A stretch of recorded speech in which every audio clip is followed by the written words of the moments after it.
अभी भी मैं कहूंगा इस टीम में रिंकू सिंह, जो एक फिनिशर हमें मिल गया है, आपने देखा कल भी आखिरी गेंद पर छक्का, जो कूल और कंपोजर वो लगातार दिखा रहे थे। सामने ऑस्ट्रेलियाई टीम थी, कोई भी बड़े से बड़ा प्लेयर अगर अपनी लाइफ का इतना इंपॉर्टेंट मैच खेलेगा तो एक दिमाग में जरूर रहता है कि भाई सामने ऑस्ट्रेलियाई टीम है, थोड़ा बैट देख के घुमाना, क्या पता कहीं आउट हो गया तो कहीं कुछ और बात हो गई, जैसा कल देखने को मिल भी रहा था। कुछ बल्लेबाज लगातार कुछ गलतियां भी कर रहे थे, बट रिंकू सिंह एक गेंद पर एक रन, कोई कोई भी आम बल्लेबाज होता तो शायद घुमाता नहीं, नीचे खेल के जल्दी से टैप करके सिंगल लेने की कोशिश करता, लेकिन सीधा मिड ऑन के ऊपर से जो छक्का उन्होंने मारा सर, उसके बारे में आप क्या कहेंगे? क्या टीम को एक फिनिशर फाइनली मिल चुका है जिसका इंतजार हमें लंबे समय से था? बिल्कुल आप कह सकते हैं ये बात। और उसमें सबसे बड़ी बात यह है, मैं दीपेश इसमें एक चीज और जोड़ता हूं, मैं इसमें जोड़ता हूं उनकी उम्र। 26 साल के हैं अभी। मतलब अभी वो समय पिछले एक साल से शुरू हुआ है, जो मैं कल भी कह रहा था। मैं आपको बताऊं, अभी एक दिन, ये बड़ा इंटरेस्टिंग किस्सा है। अभी एक दिन रिंकू सिंह, अभी 1.5-2 महीने पहले की बात है, ग्रेटर नोएडा के किसी मॉल में थे। हम्म। हमारी जानने वाली मित्र हैं, उनके बेटे ने उनको पहचाना और वो गया, उसने उनके साथ फोटो खिंचाने की गुजारिश की। रिंकू सिंह ने फोटो खिंचाई। फिर जो हमारी दोस्त है, उनको लगा कि भाई हम भी फोटो खिंचा लेते हैं। उन्होंने भी फोटो खिंचा ली, जबकि वो जानती नहीं थी कि वो कौन है। और उन्होंने उसके बाद पूछ लिया कि मैंने, माफ कीजिए, मैंने आपको पहचाना नहीं। रिंकू सिंह ने बहुत ही हम्बल तरीके से बताया अपना बैकग्राउंड। वो तो उनके बच्चे ने बताया कि ये कौन है, ये क्या करता है मैदान में। और अभी देखिएगा 3-4 महीने बाद जब आप टीवी पर रिंकू रिंकू रिंकू हर तरफ सुन रहे होंगे। तो अभी रिंकू सिंह उस तरह से स्टार बनने की प्रक्रिया में है, जहां पर आप बाहर निकलते हैं तो लोग आपको पहचानते हैं, आप लोगों के हीरो बनते हैं। अभी तक तो रिंकू सिंह खुद ही उस संघर्ष के दिनों में रहे, जो लंबा उनका चला है। जिस तरह का पारिवारिक बैकग्राउंड है, जिस तरह की पृष्ठभूमि है, जिस तरह से आर्थिक हालात रहे, वहां से निकलकर 26 साल का एक लड़का आता है। लेकिन मैं जिस चीज को सबसे ज्यादा अप्रिशिएट करूंगा वो है उनकी मेच्योरिटी। उनके चेहरे पर कभी आप घबराहट नहीं देखेंगे। आप याद कीजिए, मतलब मैं एक बहुत ही हो सकता है लोगों को लगे कि बस बहुत ही गलत जगह जोड़ रहा हूं, लेकिन आप वर्ल्ड कप फुटबॉल का फाइनल याद कीजिए, आप एम्बापे को याद कीजिए, आप लियोनेल मेसी को याद कीजिए। वो कैसे जाके गोल कर रहे थे पेनल्टी कॉर्नर पे, ऐसा लग ही नहीं रहा था जैसे उनके ऊपर कोई प्रेशर है। जबकि हजारों लोग स्टेडियम में उनको देख रहे हैं, लाखों लोग टीवी, लाखों क्या करोड़ों लोग टीवी सेट्स पर उनको देख रहे हैं। उनका बहुत बड़ा नाम है, मतलब रिंकू सिंह के कंपैरिजन में कई हजार गुना बड़े नाम है वो लोग। लेकिन चेहरे पर कोई रिएक्शन नहीं, उनको पता है मुझे क्या करना है। जिस दिन आपको अपने जीवन में ये पता चल जाता है ना मुझे क्या करना है, तो बस उस दिन फिट है मामला। तो रिंकू सिंह का मामला इसलिए फिट है, रिंकू सिंह इसलिए बहुत ज्यादा काम कंपोज लगते हैं, आप जो बात कह रहे हैं वो इसीलिए, क्योंकि वो, उनको पता है कि उनको क्या करना है और वो वही करेंगे।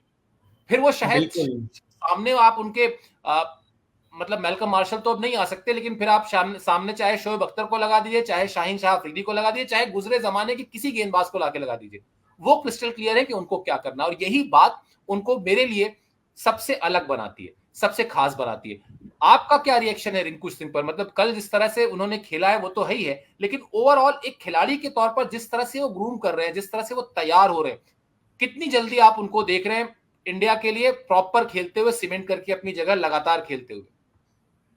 इसे T20 फॉर्मेट में तो सीमेंट कर लिया, अगर अब भी सीमेंट नहीं करिए इतना परफॉर्म करने के बाद भी, तो जाहिर है कुछ ना कुछ गलती हमारे सिलेक्टर्स से ही होगी कि उन्हें अब बाहर बिठाया जाए इतना परफॉर्म करने के बाद भी। कल हम बात भी कर रहे थे अपने शो में, मैच से ठीक आधे पौने घंटे पहले हमने देखा भी, उनका स्ट्राइक रेट 208 का था T20 में बल्लेबाजी करते हुए। और ये कोई आईपीएल में नहीं, ये T20 इंटरनेशनल की बात हम कर रहे थे। एक लगातार जो एक बल्लेबाज परफॉर्म करके दिखा रहा है, इतने अच्छे स्ट्राइक रेट से बल्लेबाजी कर रहा है, चाहे वो आईपीएल हो, घरेलू क्रिकेट हो, या फिर ये अभी इंटरनेशनल में भी हम देख रहे हैं। कल हमने फिर एक बार उनका एक देखा कैसे मैच को फिनिश किया जाता है, कहीं ना कहीं याद दिलाता है महेंद्र सिंह धोनी की। फिर भैया मैं एक बड़ा नाम हो जाता है, कंपेयरिंग मैं खुद पसंद नहीं करता, लेकिन भाई इंतजार तो है, पूरे देश को है एक ऐसे फिनिशर का T20s में जो आए वही जल्दी से मैच खत्म करे, छक्का मार के जो मैच खत्म करने का एक कॉन्फिडेंस आपको मिलता है, वो भी अब रिंकू सिंह के साथ आने वाले मैचों में आगे देखने को मिलेगा। और आपने बात की एम्बापे की, बड़ा अच्छा ये पॉइंट मेरे को आपका लगा कि भाई बड़ा चेहरा है, कंपेयर नहीं करना चाहिए, वो अभी उनकी लीग से बहुत अलग है, लेकिन पूरे फाइनल मुकाबले में एक साइड अर्जेंटीना खेल रही थी और दूसरी साइड एम्बापे खेल रहे थे। 3 गोल एम्बापे ने उस मैच में की, और वही पेनल्टी शूटआउट के टाइम भी हमने देखा, बड़े आराम से जाके इकलौता अगर किसी ने गोल किया था फ्रांस की तरफ से तो वो एम्बापे ने किया था।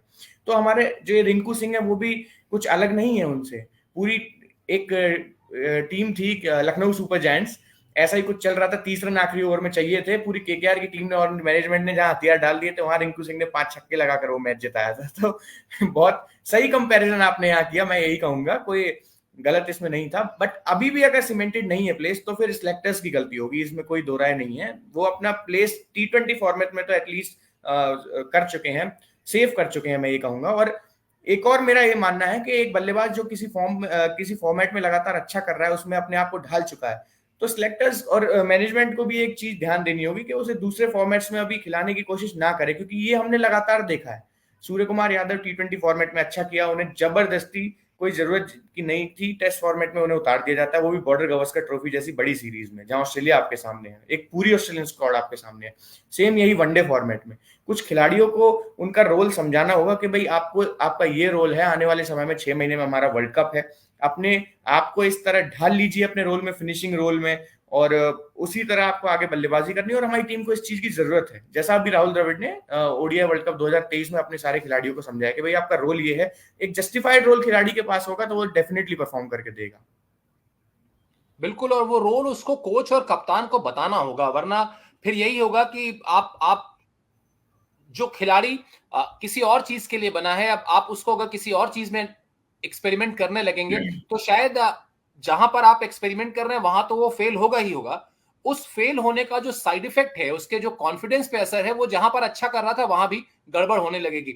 और अभी हम लोग बात कर रहे थे थोड़ी देर पहले, मैंने कहा ना कि जब खिलाड़ी को ये पता चल जाए क्या करना है, इसकी भी एक अगली स्टेज भी होती है दीपेश, ये भी बताता हूं आपको। ये सचिन तेंदुलकर कहा करते थे, कभी कोई मेरे ख्याल से जब उनका इंटरनेशनल क्रिकेट में 20 साल पूरा हुआ था, मुंबई में हम लोग उनका एक इंटरव्यू कर रहे थे, उसमें मेरा सवाल क्या था ये मुझे नहीं याद है, लेकिन उनका जवाब मुझे याद है। उन्होंने कहा कि मुझे ये पता था कि मुझे क्या नहीं करना है। बोले क्या करना है ये तो बहुत सारे खिलाड़ी पता कर लेते हैं, over period of time develop कर लेते हैं अपने अंदर कि मुझे क्या करना है, लेकिन मैंने अपने अंदर ये डेवलप कर लिया था कि क्या नहीं करना है। मतलब शायद ये एक्सपीरियंस की, शायद ये ब्रिलियंस की, शायद ये मतलब टैलेंट की एक अलग ही लेवल है, जहां पर आप ये डिसाइड कर लें कि मुझे ये नहीं करना। और फिर आप याद कीजिए वो ऑस्ट्रेलिया का सीरीज जहां पर सिडनी में उन्होंने कवर ड्राइव नहीं लगाया था, नहीं लगाया, क्योंकि उससे पहले वो कवर ड्राइव लगाने में आउट हो रहे थे, और कवर ड्राइव उनका पसंदीदा शॉट है। 241 रन अगर मैं सही हूं तो बनाए थे उन्होंने उस मैच में without a single cover drive. तो ये सब टैलेंट की अलग मिसाल ही है। खैर दीपेश, एक खिलाड़ी की बात करना और जरूरी है, वरना हमारी जो आज का जो ब्रॉडकास्ट है वो रह जाएगा अधूरा, और वो है ईशान किशन। वर्ल्ड कप में आपने देखा शुभमन गिल 2 मैचेस नहीं खेल पाए डेंगू की वजह से, वहां उनको उतारा गया, एक मैच में वो 0 पे आउट हो गए, दूसरे मैच में ठीक ठाक चले। इस सीरीज में उनसे ये उम्मीद थी कि वो कम से कम T20 फॉर्मेट में एक अच्छी शुरुआत दिलाएंगे। उन्होंने अपने रोल को बखूबी निभाया, बहुत ज्यादा अति आक्रामक भी नहीं दिखे, बहुत ज्यादा सुस्त भी नहीं दिखे, अच्छे स्ट्राइक रेट के साथ रन किया। ये भी एक ऐसी जगह है जहां आप कह सकते हैं कि आप मोहर लगा दीजिए, ये भी एक खिलाड़ी आपका पक्का एकदम 120% हो चुका है। सर ओवर द टाइम ना ये खिलाड़ी काफी मैच्योर हो गया है। जैसे शुरुआत में विकेट फेंक देता था गलत शॉट खेल के, लंबे समय से हमने देखा, वही ऋषभ पंत के साथ देखा, वही ईशान किशन के साथ देखा, आ रहे हैं अपना एक अच्छे टच में भी हैं तो एक गलत शॉट खेल के अपनी विकेट फेंक दे रहे हैं। लेकिन मैं इन्हें पिछले कुछ समय से देख रहा हूँ, एशिया कप में आपको याद होगा पाकिस्तान के खिलाफ जब हमारे 4 विकेटें गिर गए थे 40-45 रन पे, तो उन्होंने हार्दिक पांड्या के साथ मिलकर किस तरह टीम को सिचुएशन से निकाला और एक अच्छे स्कोर पर पहुंचाया। पूरे एशिया कप में ईशान किशन लगातार अच्छी बैटिंग करते रहे जब तक आपके एक्सपीरियंस खिलाड़ी टीम से बाहर थे, चोट या किसी और वजह से। थोड़ा सा ये अनलकी प्लेयर रहा कि एक अच्छी फॉर्म कैरी करने के बाद भी वर्ल्ड कप में उन्हें उतने मौके नहीं मिले, क्योंकि हमारे पास एक कंप्लीट टीम थी। बट बिल्कुल आपकी सही बात है कि ये खिलाड़ी भी अपनी अब T20 टीम में अपना जो प्लेस है वो सीमेंट कर चुका है, क्योंकि एक मैच्योरिटी अब उनकी बल्लेबाजी में नजर आती है। कल आपने देखा, आपने एक पॉइंट, अभी आप ही के पॉइंट से मैं वो बात लेना चाहूंगा कि ना तो वो ज्यादा सुस्त लगे और ना ही कुछ ऐसा लगा कि हवा में ही खेले जा रहे हैं, गलत शॉट खेले जा रहे हैं। उन्होंने अपनी इनिंग को बड़े अच्छे से बिल्ड किया। आप देखेंगे जब लग रहा था कि भाई अब स्ट्राइक करने की जरूरत है, एक बड़े शॉट्स की जरूरत है, उन्होंने एक पर्टिकुलर बॉलर को टारगेट किया जिसका नाम था तनवीर सांगा।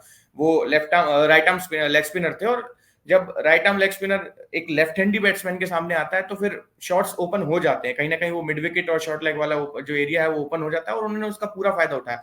ओवर द टाइम हम युवराज सिंह को ये बहुत करते हुए देखते आए कि जैसे ही कोई स्पिनर आता था ऐसे इसी श्रेणी का, तो वो भी लंबे शॉट्स उस पर खेलना शुरू कर देते थे।